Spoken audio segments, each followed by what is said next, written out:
રહ્યા છે CSB બેંકના મેનેજમેન્ટ અને બેંકના MD અને CEO प्रलय मंडल अपनी साथ जोड़ा गया है। प्रलय सर, गुड आफ्टरनून सर, स्वागत है शो पर।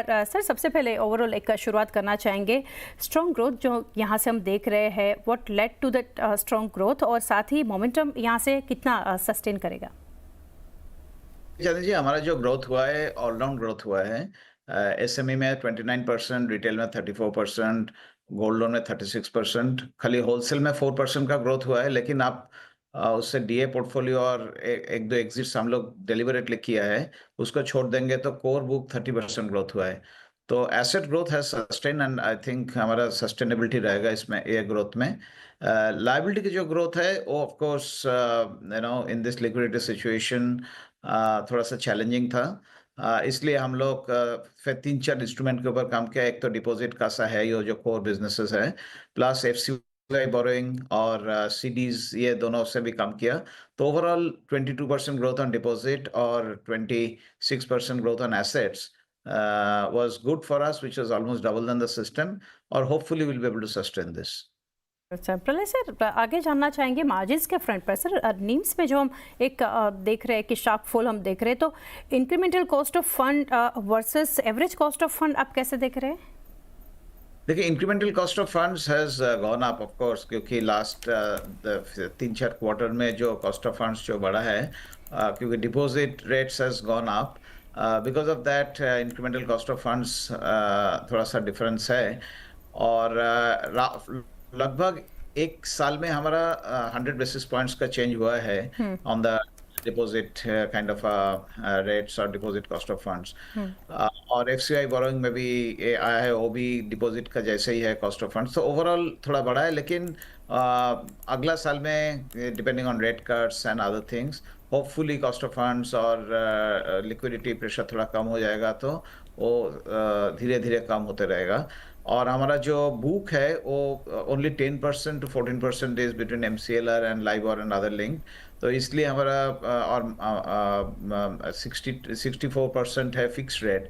तो जब इंटरेस्ट रेट जब घटने लगेगा, तब हमारे लिए ओवरऑल बेनिफिट ही होगा। Right sir.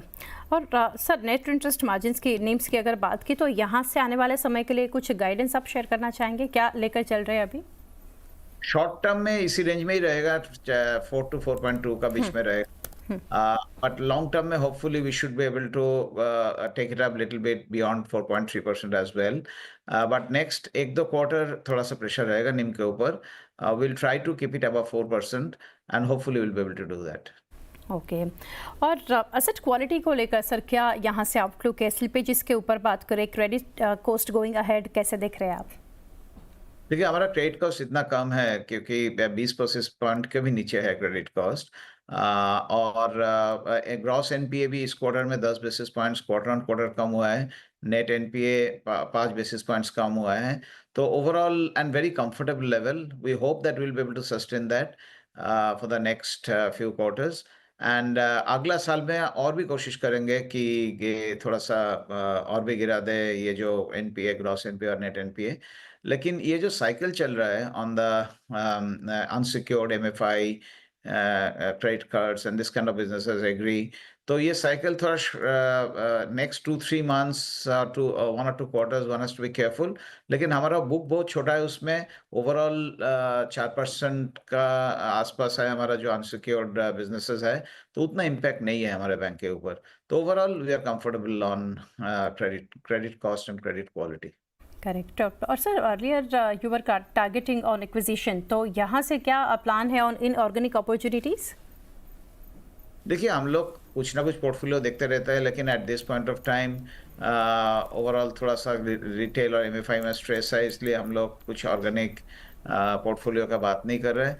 और एज अ बैंक हम लोग ऑर्गेनिक ग्रोथ के ऊपर ही फोकस्ड है at this point of time, तो वो फोकस रहेगा। और कोई अपॉर्चुनिटी बीच में आता है तो ज़रूर देखेंगे, लेकिन हमारा मैनेजमेंट पूरा फोकस्ड है ऑर्गेनिक ग्रोथ के ऊपर और एग्जीक्यूशन के ऊपर। राइट। प्रलय सर, आगे जानेंगे, जो RBI के द्वारा जो निर्णय हमने कल देखा, इन्फ्यूजिंग लिक्विडिटी कंसर्न को लेकर, जैसे RBI ने यहाँ से एक एड्रेस किया, वो अगर देखने जाए ओवरऑल आपका क्या व्यू रहेगा? और does the sector get infected यहाँ से? हाँ, बहुत ही अच्छा मेजर्स लिया है आरबीआई ने, क्योंकि system inspire of the CRR cut which जो हुआ था कुछ टाइम पहले, जिसमें वो 1,10,000 करोड़ का जो लिक्विडिटी इन्फ्यूज हुआ था सिस्टम में, उसमें कुछ फायदा ज्यादा हुआ नहीं, क्योंकि ये मेजर्स के पहले सिस्टम लिक्विडिटी 3 लाख करोड़ का डेफिसिट था।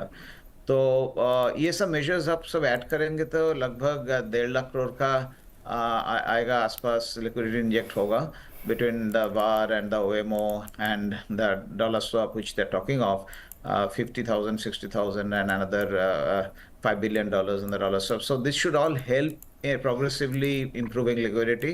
Plus government spending थोड़ा बहुत चालू हो जाएगा और some inflows चालू हो जाएगा, तो hopefully liquidity issue will get solved. So of course RBI को तीन चीज एक साथ देखना पड़ता है, inflation और liquidity और ऑफ कोर्स ग्रोथ भी है, और उसके साथ करेंसी भी देखना पड़ता है। सो ये तीन चार चीज एक साथ बैलेंस करना बड़ा मुश्किल है इस टाइम में, जिधर इतना आउटफ्लो हुआ है।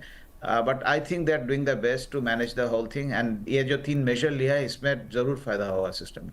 जी, और प्रलय सर लास्टली यहाँ से जानना चाहेंगे बजट एक्सपेक्टेशंस, जैसे अभी डेज काउंट कर रहे हैं हम लोग, सैटरडे को जो अनाउंसमेंट होगा, ओवरऑल इंडस्ट्री के लिए क्या एक्सपेक्टेशंस है आपकी? बजट से जो अनाउंसमेंट होगे तो एक बूस्टर साबित हो सकता है। देखिए इतना डिटेल में तो अभी बोलना मुश्किल है, अभी तो बजट ये सैटरडे को है तो देख लेंगे क्या होता है। लेकिन ओवरऑल क्या है कि ग्रोथ ओरिएंटेड, क्योंकि अभी थोड़ा सा ग्रोथ का जो चैलेंज है, पहले हम लोग सोच रहे थे 7.2% का ग्रोथ होगा, अभी जीडीपी आरबीआई जो लास्ट बोला है 6.6% के आसपास है। तो ग्रोथ चैलेंजेस है, तो hopefully growth focused and growth oriented budget होगा। और at the same time common man के लिए भी बड़ा इंपॉर्टेंट है बजट, तो सब देख रहा है। और बैंकिंग के लिए भी थोड़ा बहुत हम लोग from through IBA we have made some representations, hopefully will see some some positive response in the budget, which will be growth focused basically. Definitely Pralay sir, it's always a pleasure आपके साथ जब डिस्कशन करते हैं। Thank you for connecting sir, and best wishes for coming quarter. Thank you very much. તો CSB બેંકના management સાથે આપણે ચર્ચા કરી, નંબર્સને લઈને, કંપનીને આપનારી યોજનાને લઈને। અત્યારે સ્ટોક પ્રાઇસ પર નજર કરીએ, 301 પર જોઈ રહ્યા છે, લગભગ 1% આસપાસના ઘટાડા સાથે સ્ટોક ટ્રેડ થઈ રહ્યો છે। તો એ સાથે જ આગળ નજર